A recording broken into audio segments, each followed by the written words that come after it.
Safe return on migrant worker distress. Amid the COVID-19 crisis, the distress faced by migrant workers must not be ignored. A month after one of the most stringent global lockdowns was imposed in India to tackle the pandemic, the travails of the migrant worker have shown no signs of ending. The government told the Supreme Court in late March that arrangements had been made to provide temporary shelters with food for migrant workers, and as of then, none of them was on the road, just days after the lockdown had triggered an exodus of people to their native places. But reports have shown that thousands continue to travel long distances, most of them by foot, to escape distress conditions or to their families. Meanwhile, lakhs of workers, who were dependent upon daily and casual labor, are still stranded in Mumbai and Delhi without wages.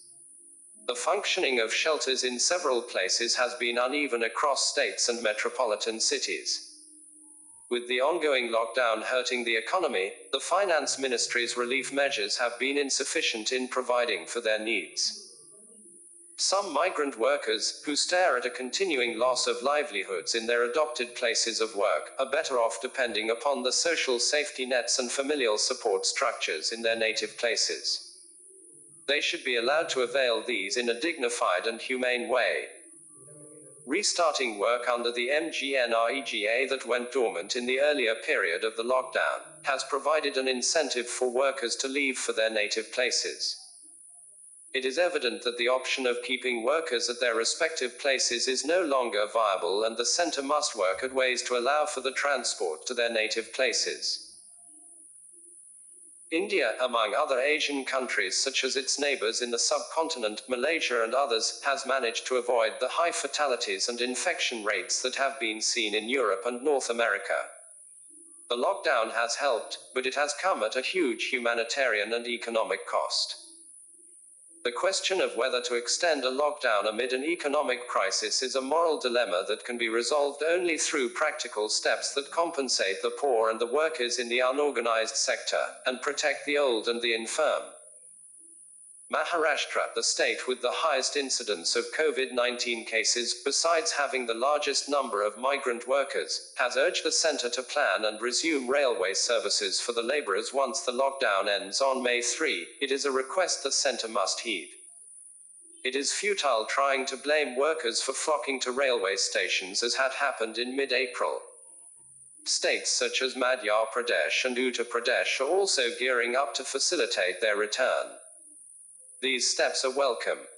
Allowing migrant travel in a safe way by train that provides for the necessary physical distancing is the least that the government can do. Related stories. 1. Lockdown displaces lakhs of migrants. As India announced a 21-day lockdown to combat coronavirus, lakhs of migrant workers were rendered jobless and homeless in several states they were working. They weren't welcomed in their hometowns as well. The Indian Railways decided to stop all passenger trains from the midnight of March 23. On the same day, Prime Minister Narendra Modi announced a 21-day lockdown to combat the spread of COVID-19 pandemic. Only essential services were allowed to function, albeit with restrictions. Stay home, stay safe became the slogan to fight against the novel coronavirus. But what about those people who neither had a home nor a place to stay safe? Lakhs of migrant workers were rendered jobless as urban areas were shut due to lockdown. Night shelters run by local authorities began overflowing, and supplies started dwindling. These migrants were left with no choice but to head towards their hometowns. While all forms of public transport were stopped, several workers began their arduous journey by foot. With interstate borders blocked, they were stranded in between. For those who made it, it wasn't a pleasant welcome. They were asked to be quarantined for at least 2 weeks.